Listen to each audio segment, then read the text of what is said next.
Érase una vez un brujo que, adoptando la figura de un pobre hombre, iba ante las puertas de las casas y mendigaba, y a su vez apresaba a las jóvenes hermosas. Nadie sabía dónde las llevaba, pero ellas no volvían a aparecer. Desaparecían para siempre. Una vez este brujo se presentó ante la puerta de un hombre que tenía 3 hermosas hijas. Iba con el aspecto de un pobre y débil pordiosero y llevaba en la espalda una cesta como si la quisiera para guardar ahí las limosnas. Tocó y pidió en la casa un poco de comida y, al salir la mayor y querer darle un trozo de pan, no hizo más que rozarla cuando ella se vio obligada a saltar dentro de la cesta. Después de esto, se alejó de ahí a grandes pasos y la llevó a su casa, que estaba en medio de un bosque oscuro. En la casa todo era lujoso. A la muchacha le dio todo lo que ella quería y le dijo: amor mío, estarás a gusto aquí en mi casa. Tienes todo lo que tu corazón pueda desear.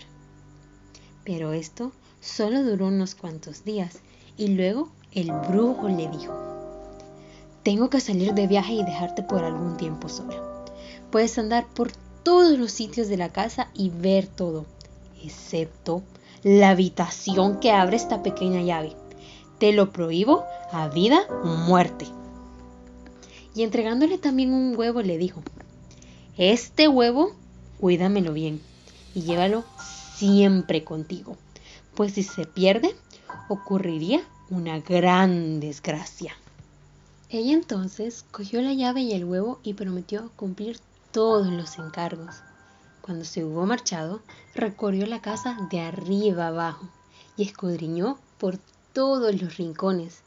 Las habitaciones brillaban como la plata y el oro, y ella pensaba que nunca había visto tanto lujo. Finalmente, llegó a la puerta prohibida. Quiso pasar de largo, pero la curiosidad no la dejaba en paz. Miró y remiró la llave.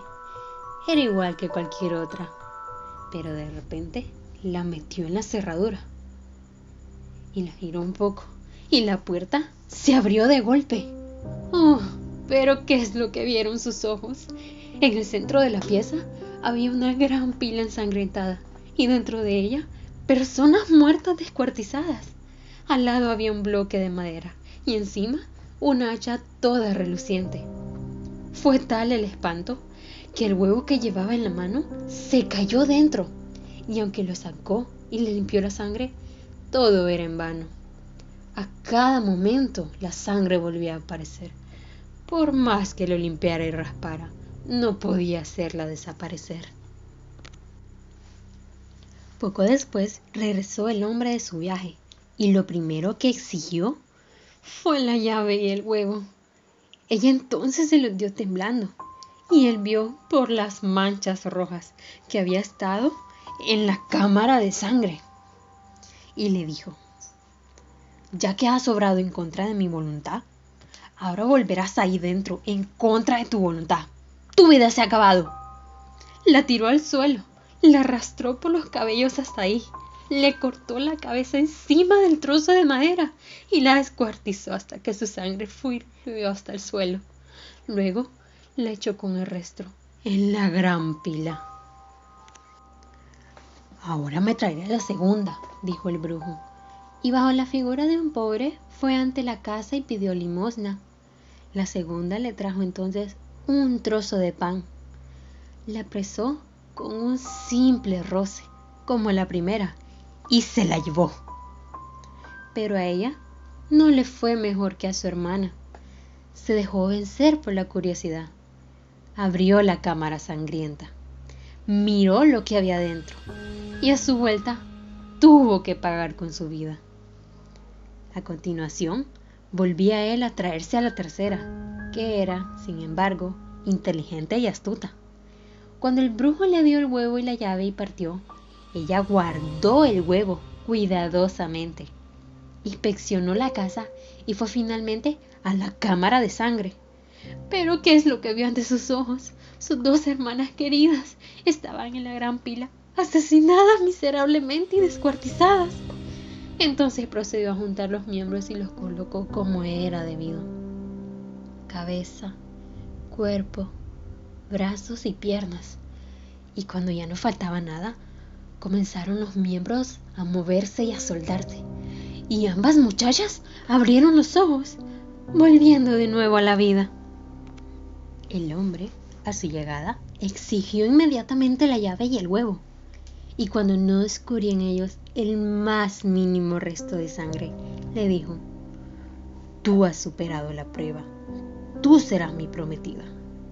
Y ya que ahora no tenía poder alguno sobre ella, tuvo que hacer lo que la muchacha le pedía. Bien, dijo ella entonces, ahora tienes que llevar un cesto lleno de oro a mis padres y cargarlo sobre tus espaldas. Mientras tanto, yo prepararé la boda. Entonces, ella corrió al lugar donde estaban sus hermanas, a las que había ocultado en una pequeña salita, y les dijo: ha llegado el momento de salvaros. El brujo os llevará él mismo a casa, pero tan pronto como estéis en ella, mandadme ayuda. Entonces metió a ambas en un cesto y las cubrió totalmente de oro, de tal forma que no se podía ver nada de ellas. Luego hizo entrar al maestro brujo y dijo: bueno, llévate el cesto, pero procura no pararte durante el camino. Yo te estaré observando desde mi ventanita con mucha atención. El maestro brujo se echó el cesto a sus espaldas y partió de allí, pero le pesaba tanto que le corría el sudor por la frente. A consecuencia de esto, se sentó para descansar un poco y enseguida dijo una desde el cesto: estoy asomada desde mi ventanita y te veo descansar. Sigue adelante de una vez. Él creyó que la novia se dirigía a él y se incorporó de nuevo. Otra vez quiso sentarse, pero inmediatamente oyó: estoy asomada en mi ventanita y te veo descansar. ¿Quieres seguir adelante de una vez? Y en todas las ocasiones que se paró a descansar, oyó estas voces y tuvo que seguir hasta que, jadeando y sin aliento, llegó con el cesto de oro y las dos muchachas a casa de sus padres. En la casa, la novia preparaba la boda e hizo invitar a los amigos del brujo. Luego cogió una cabeza de muerto con dientes tan enormes como los de un conejo. Le puso un adorno encima y una corona de flores. La llevó entonces hasta la ventana e hizo que se asomara afuera. Cuando ya lo tuvo todo dispuesto, se metió ella en un barril de miel, deshizo su edredón de plumas y se revolcó de tal manera que tuviera el aspecto de un extraño pájaro y nadie pudiera reconocerla. Luego salió de la casa y en el camino se tropezó con un par de los invitados a la boda, que preguntaron: ¿de dónde vienes, pájaro emplumado? A lo que ella contestó: vengo de casa de don Alón Alado. ¿Y qué hace la joven novia?, le preguntaron. Ha limpiado la mansión y acecha desde el balcón. Finalmente se encontró con su prometido, que lentamente volvía de regreso. Este le preguntó como los otros: ¿de dónde vienes, pájaro emplumado? A lo que ella respondió: vengo de casa de don Alón Alado. ¿Y qué hace mi joven prometida? Ha limpiado la mansión y acecha desde el balcón. El novio levantó la vista y vio la cabeza del muerto adornada, pero él creyó que era su prometida. Entonces le hizo señas saludándola cariñosamente. Pero en cuanto hubo entrado en la casa, junto con sus invitados, presentáronse los hermanos y parientes de la novia, que habían acudido a socorrerla. Entonces cerraron todas las puertas para que nadie pudiese escapar y prendieron fuego a la casa, haciendo morir abrazados al brujo y a toda aquella chusma.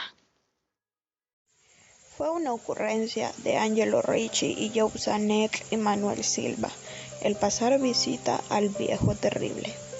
Este anciano vivía solo en una casa realmente antigua de Water Stream, cerca del mar, y tenía fama de ser sumamente rico.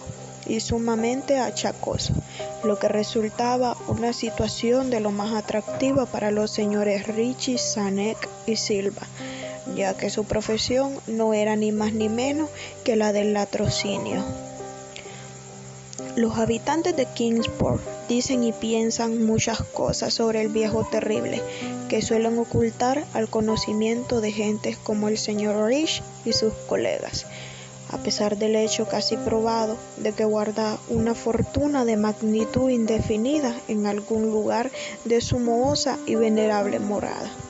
Se trata verdaderamente de un personaje muy extraño al que se supone que fue en su día capitán de los Clippers de las Indias Orientales, tan viejo que nadie puede recordar ya cuando fue joven, y tan taciturno que pocos conocen. Entre los nudosos árboles del patio delantero de su vetusta y abandonada morada, alberga una extraña colección de piedras grandes, curiosamente agrupadas y pintadas de tal forma que recuerda a los ídolos de algún oscuro templo oriental. Esta colección ahuyenta a los muchachos que acostumbran a burlarse del viejo terrible a causa de sus largos cabellos y barbas blancas, o a romper las ventanas hechas de pedazos cuadrados de cristal de su casa con sus crueles proyectiles. Pero hay otra cosa que espanta a personas más viejas y curiosas, que a veces rondan la casa para atisbar a través de los cristales polvorientos. Esas personas dicen que en su mesa, en una habitación desnuda, en la planta baja, se halla una magnitud de curiosas botellas, cada una con un trozo de plomo suspendido de un cordel en su interior, a manera de péndulo. Y dicen que el viejo terrible habla con esas botellas, dirigiéndose a ellas por nombres tales como Jack, Cara Marcada, Lontón, Spanish Joe, Peter y Oficial Ace, y que cada vez que habla con una botella, el pequeño péndulo del interior oscila claramente a modo de respuesta. Aquellos que han visto al viejo terrible, alto y enjunto en esos peculiares diálogos, no han vuelto a espiarle. Pero Angelo Ricci, Joe Sanek y Manuel Silva no tenían sangre de Kingsport. Ellos pertenecían a este contingente nuevo y forastero que viven fuera del encanto círculo de la vida y tradiciones de Nueva Inglaterra. Y en el viejo terrible tan solo veían a un carnaval tambaleante y casi indefenso, que no podía dar un paso sin ayuda de su nudoso bastón, y cuyas manos enflaquecidas y debilitadas temblaban de forma patética. A su manera se compadecían sinceramente de aquel viejo solitario e impopular, al que todos evitaban y a quien los perros ladraban de una forma especial.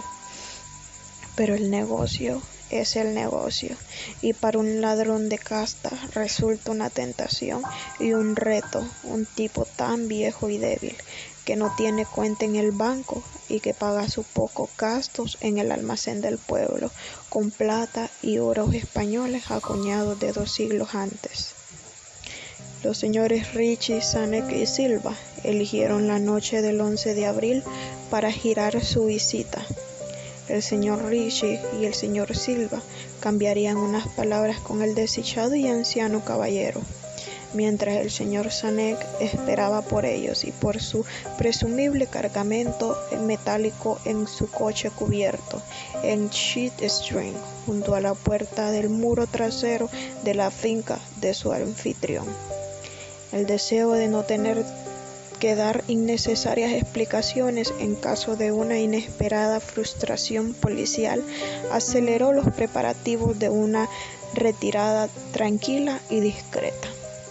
Como habían planeado, los 3 aventureros obraron por separado para evitarse posteriores sospechas maliciosas. Los señores Richie y Silva se reunieron en Water Street frente a la puerta del anciano, y aunque les disgustó la forma en que la luna iluminaba las piedras pintadas a través de las ramas de los nudosos árboles cubiertas de brotes, tenían cosas más importantes en que pensar que en simples supersticiones. Temían que el desatar la lengua del viejo terrible acerca de la provisión de oro y plata les resultase una faena desagradable, ya que los viejos capitanes de barcos son notablemente testarudos y perversos.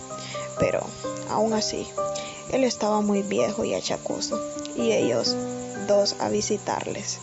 Los señores Richie y Silva eran expertos en doblegar la voluntad de gentes poco dispuestas, y los gritos de un hombre tan excepcionalmente débil y venerable podían ser fácilmente silenciados. Así que llegaron a la ventana iluminada y escucharon al viejo terrible hablar de manera pueril con sus botellas de péndulo.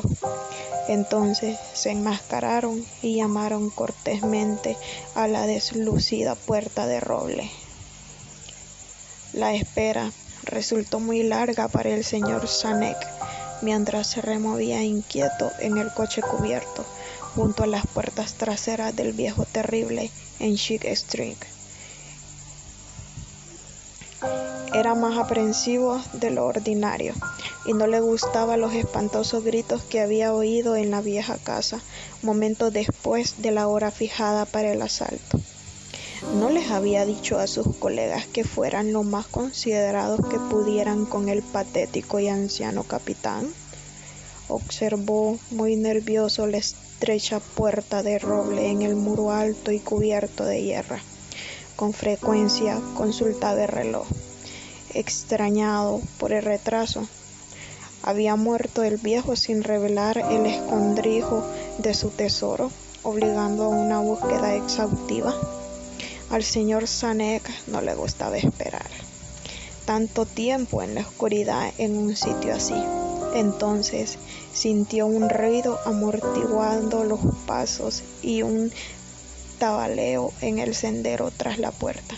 Escuchó un leve manipular del herrumbroso pestillo y vio cómo la puerta pesada y angosta se abría, y al pálido resplandor de la única y débil lámpara callejera aguzó la vista para distinguir qué habían logrado sus colegas en esa casa siniestra que parecía amenazarle tan de cerca.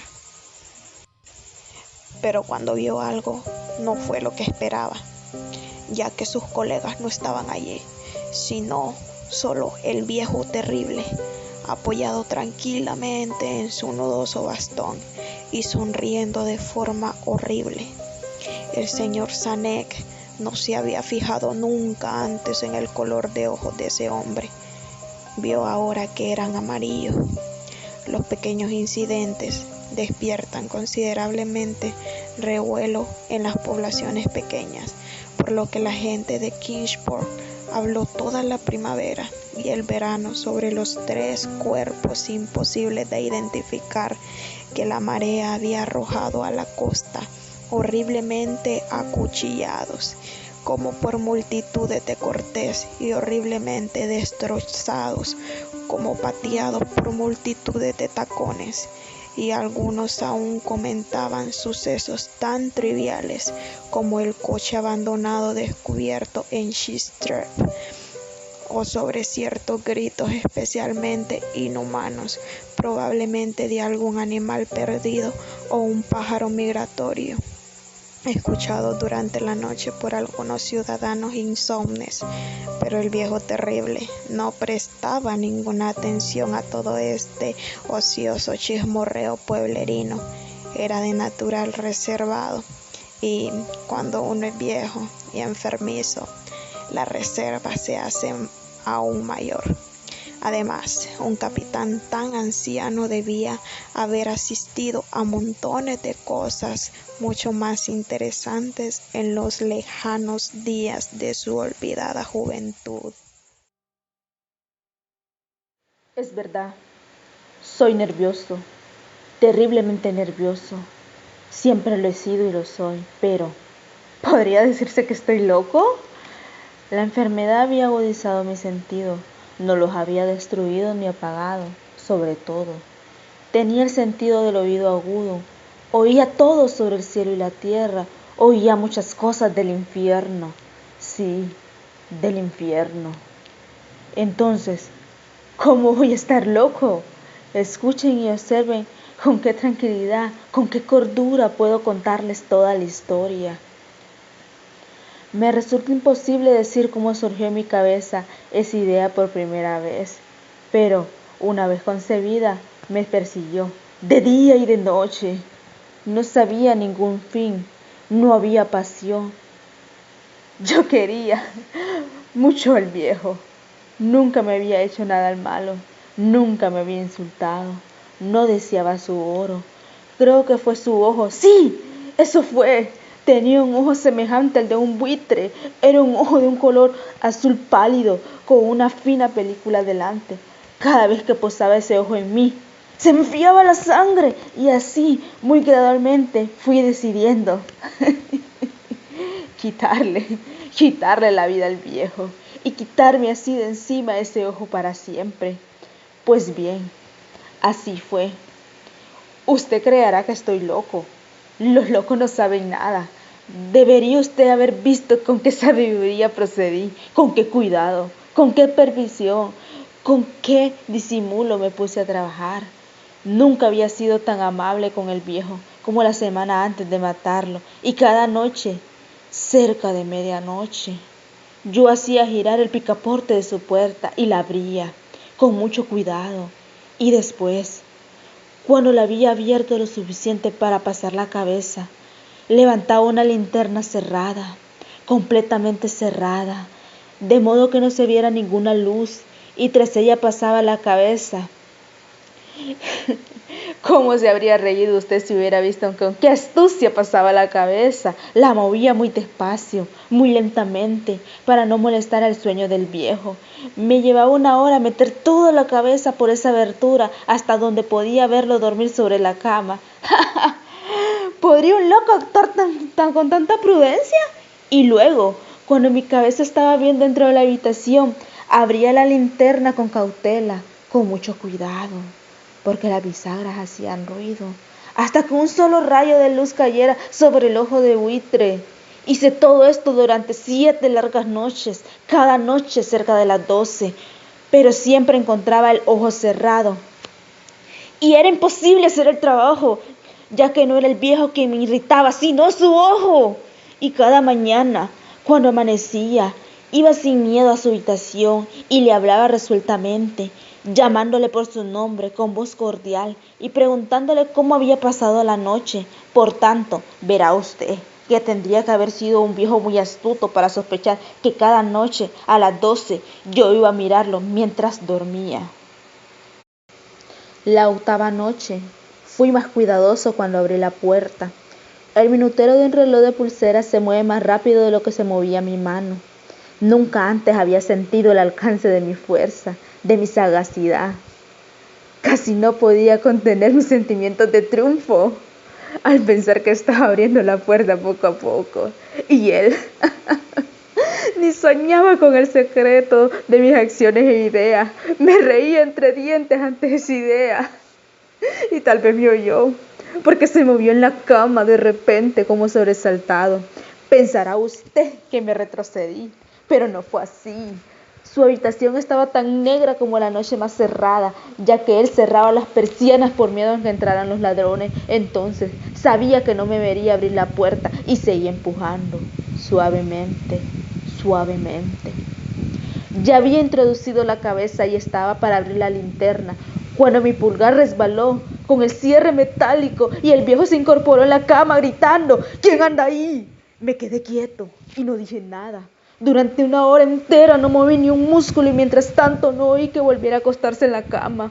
Aún estaba sentado, escuchando, como había hecho yo mismo, noche tras noche, escuchando los relojes de la muerte en la pared. Oí de pronto un quejido, y supe que era el quejido del terror mortal. No era un quejido de dolor o de tristeza. ¡No! Era el sonido ahogado que brota del fondo del alma cuando el espanto la sobrecoge. Yo conocía perfectamente ese sonido. Muchas veces, justo a medianoche, cuando todo el mundo dormía, surgió de mi pecho, profundizando como su temible eco los terrores que me enloquecía. Digo que lo conocía bien, sabía lo que el viejo sentía y sentí lástima por él, aunque me reía. Me reía en el fondo de mi corazón. Sabía que él había estado despierto desde el primer débil sonido cuando se había vuelto en la cama. Sus miedos habían crecido desde entonces. Había estado intentando imaginar que aquel ruido era inofensivo, pero no podía. Se había estado diciendo a sí mismo: no es más que el viento en la chimenea, no es más que un ratón que camina sobre el suelo, no es más que un grillo que chirrió una sola vez. Sí, había tratado de convencerse de sus suposiciones, pero era en vano. Todo en vano, ya que la muerte al acercársele se había deslizado furtiva y envolvía a su víctima, y era la fúnebre influencia de aquella imperceptible sombra lo que le movía a sentir cuando no veía ni oía, a sentir la presencia dentro de la habitación. Cuando hubo esperado mucho tiempo, muy pacientemente, sin oír que se acostara, decidí abrir muy poco una ranura en la linterna. Entonces la abrí. No sabe usted con qué suavidad, hasta que por fin su solo rayo, como el hilo de una telaraña, brotó de la ranura y cayó de nuevo sobre el ojo del buitre. Estaba abierto, bien abierto, y me enfurecí mientras lo miraba. Lo veía con total claridad, de un azul apagado, con aquella terrible película que me lava el alma, pero no podía ver nada de la cara o del cuerpo, ya que había dirigido el rayo como por instinto, exactamente al punto maldito. ¿No le he dicho que lo que usted cree locura es solo la mayor agudeza de los sentidos? Luego llegó a mis oídos un suave, triste y rápido sonido, como el que hace un reloj cuando está envuelto en algodón. Aquel sonido también me era familiar. Era el latido del corazón del viejo. Aumentó mi furia como el redoblar de un tambor. Estimula al soldado en la batalla. Sin embargo, incluso en ese momento me contuve y seguí callado. Apenas respiraba. Mantuve la linterna inmóvil. Intenté mantener con toda firmeza la luz sobre el ojo. Mientras tanto, el infernal latido del corazón iba en aumento. Crecía cada vez más rápido y más fuerte a cada instante. El terror del viejo debe haber sido espantoso. Era cada vez más fuerte, más fuerte. ¿Me entiende? Le he dicho que soy nervioso y así es. Pues bien, en la hora muerta de la noche, entre el atroz silencio de la antigua casa, un ruido tan extraño me excitaba con un terror incontrolable. Sin embargo, por unos minutos más me contuve y me quedé quieto. Pero el latido era cada vez más fuerte, más fuerte. Creí que aquel corazón iba a explotar y se apoderó de mí una nueva ansiedad. Los vecinos podrían escuchar el latido del corazón. Al viejo le había llegado la hora. Con un fuerte grito abrí la linterna y me precipité en la habitación. El viejo clamó una vez, solo una vez. En un momento lo tiré al suelo y arrojé la pesada cama sobre él. Después sonreí alegremente al ver que el hecho estaba consumado. Pero durante muchos minutos el corazón siguió latiendo con un sonido ahogado. Sin embargo, no me preocupaba, porque el latido me podría oírse a través de la pared. Finalmente cesó. El viejo estaba muerto. Quité la cama y examiné el cuerpo. Sí, estaba duro, duro como una piedra. Pasé mi mano sobre el corazón y ahí la dejé durante unos minutos. No había pulsaciones, estaba muerto. Su ojo ya no más me preocuparía. Sí, aún me cree usted loco. No pensará lo mismo cuando describa las sabias precauciones que tomé para esconder el cadáver. La noche avanzaba y trabajé con rapidez, pero en silencio. En primer lugar, descuarticé el cadáver, le corté la cabeza, los brazos y las piernas. Después levanté 3 planchas del suelo de la habitación y deposité los restos en el hueco. Luego coloqué las tablas con tanta inteligencia y astucia que ningún ojo humano, ni siquiera el suyo, podría haber detectado nada extraño. No había nada que limpiar, no había manchas de ningún tipo, ni siquiera de sangre. Había sido demasiado precavido para eso. Todo estaba recogido. Cuando terminé con estas tareas, eran las 4, todavía oscuro como medianoche. Al sonar la campanada de la hora, golpearon la puerta de la calle. Bajé a abrir muy tranquilo, ya que no había anda que temer. Entraron 3 hombres que se presentaron muy cordialmente como oficiales de la policía. Un vecino había oído un grito durante la noche, por lo cual había sospechas de algún atentado. Se había hecho una denuncia en la policía y ellos, los oficiales, habían sido enviados a registrar el lugar. Sonreí, ya que no había nada que temer. Di la bienvenida a los caballeros y dije que el alarido había sido producido por mí durante un sueño. Dije que el viejo había estado fuera en el campo. Llevé a los visitantes por toda la casa. Les dije que registraran bien. Por fin los llevé a su habitación. Les enseñé sus tesoros seguros e intactos. En el entusiasmo de mi confianza llevé sillas al cuarto y les dije que descansaran ahí mientras yo, con la salvaje audacia que me daba mi triunfo perfecto, colocaba mi silla sobre el mismo lugar donde reposaba el cadáver de la víctima. Los oficiales se mostraron satisfechos. Mi forma de proceder los había convencido. Yo me sentía especialmente cómodo. Se sentaron y hablaron de forma común, mientras yo les contestaba muy animado, pero de repente empecé a sentir que me había ponido pálido y deseé que se fuera. Decía que se fuera. Me dolía la cabeza y me pareció oír un sonido, pero se quedaron sentados y siguieron conversando. El ruido se hacía más claro, cada vez más claro. Hablé, más como para olvidarme de esa sensación, pero cada vez se hacía más claro, hasta que por fin me di cuenta de que el ruido no estaba en mis oídos. Sin duda, me había puesto muy pálido, pero hablé con más fluidez y en voz alta. Sin embargo, el ruido aumentaba. ¿Qué hacer? Era un sonido bajo, sordo, rápido, como el sonido de un reloj de pulsera envuelto en algodón. Traté de recuperar el aliento, pero los oficiales no me oyeron. Hablé más rápido, con más vehemencia, pero el ruido seguía aumentando. Me puse de pie y empecé a discutir sobre cosas insignificantes en voz muy alta y con violentos gestos. Pero el sonido crecía continuamente. ¿Por qué no se iban? Caminé de un lado a otro con paso fuerte, como furioso por las observaciones de aquellos hombres. Pero el sonido seguía creciendo. ¡Oh, Dios! ¿Qué podía hacer yo? Me salía espuma de la rabia, maldije, juré balanceando la silla sobre la cual me había sentado. Raspé con ella las tablas del suelo, pero el ruido aumentaba su tono cada vez más. Crecía y crecía y era cada vez más fuerte. Y sin embargo, los hombres seguían conversando tranquilamente y sonreían. ¿Era posible que no me oyera? ¡Ay, Dios Todopoderoso! No, claro que oían y sospechaban, lo sabían. Se estaban burlando de mi horror. Esto es lo que pasaba y así lo pienso ahora. Todo era preferible a esta agonía. Cualquier cosa era más soportable que este espanto. Ya no aguantaba más esas hipócritas sonrisas. Sentía que debía gritar o morir. Y entonces, otra vez, escuchen. ¡Más fuerte! ¡Más fuerte! ¡Más fuerte! ¡No fijas más, malvado! Grité. Confieso que lo maté. Levanten esas tablas. Aquí, donde está latiendo su horrible corazón.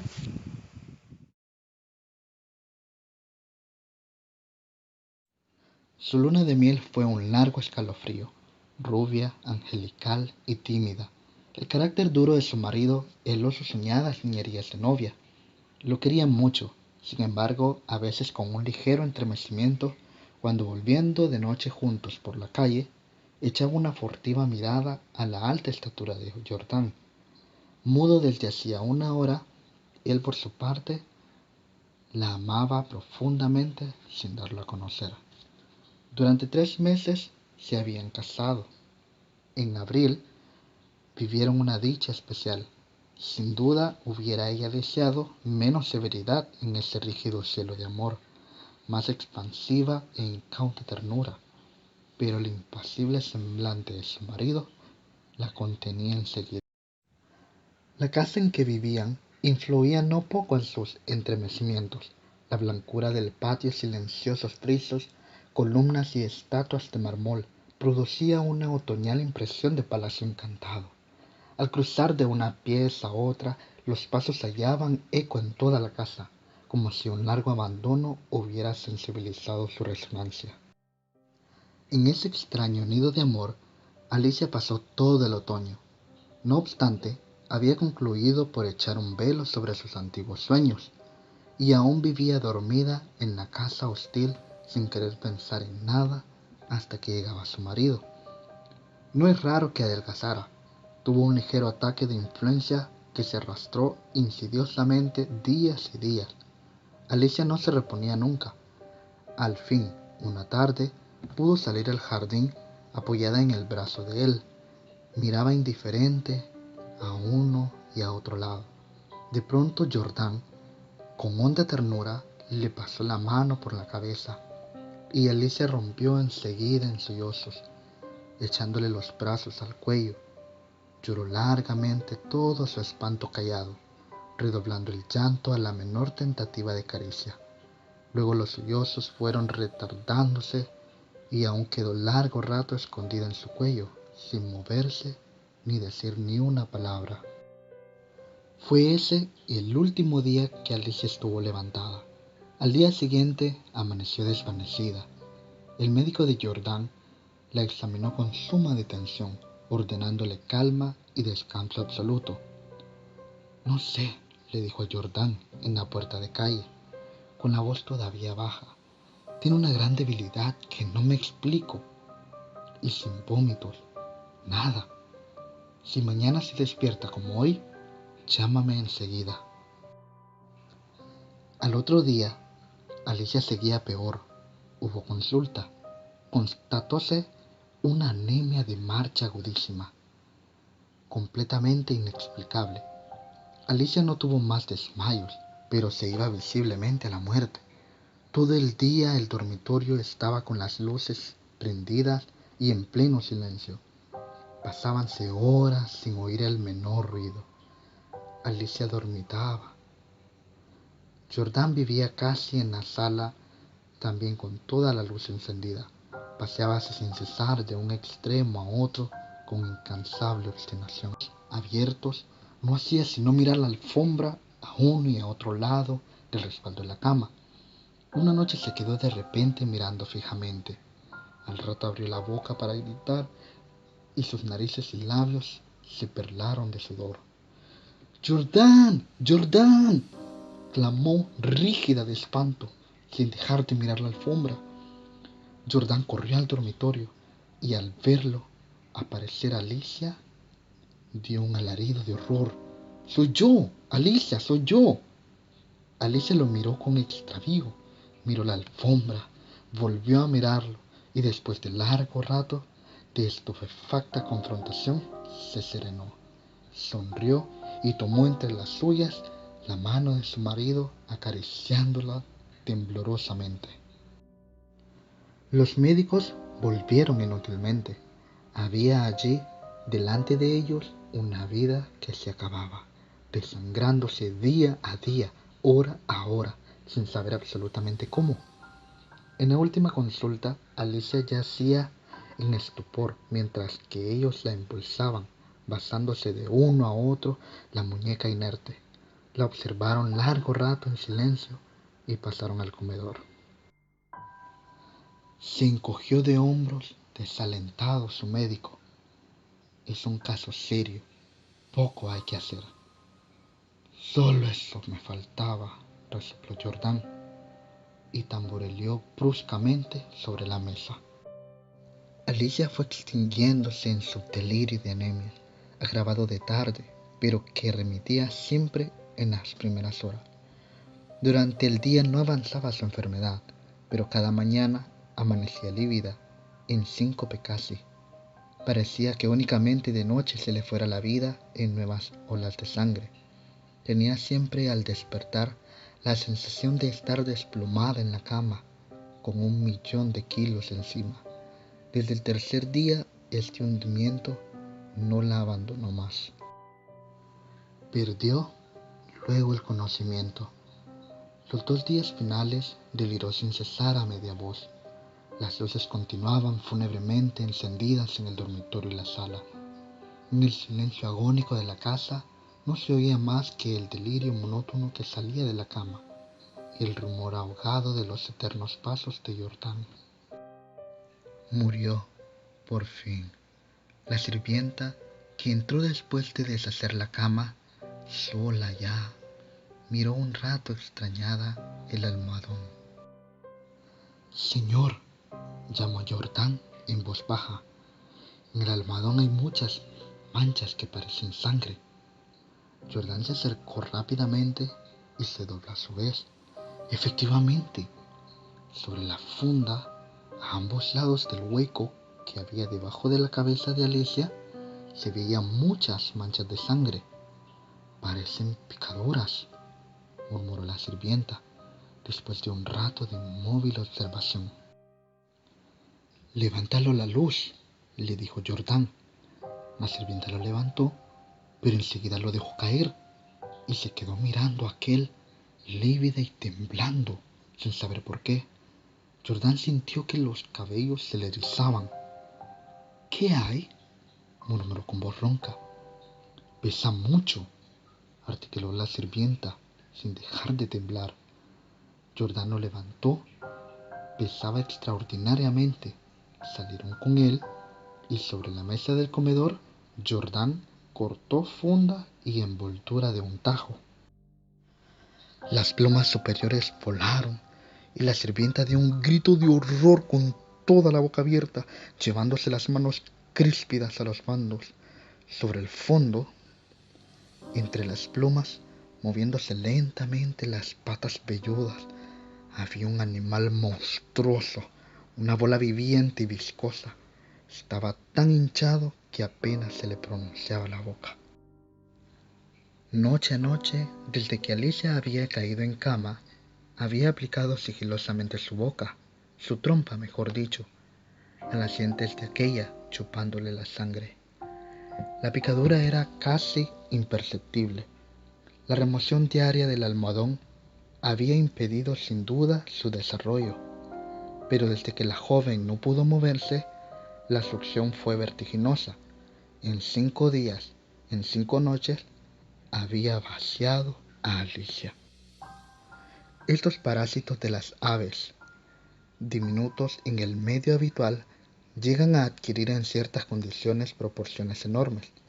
La sangre humana parece serles particularmente favorables, y no es raro hallarlos en los almohadones de pluma.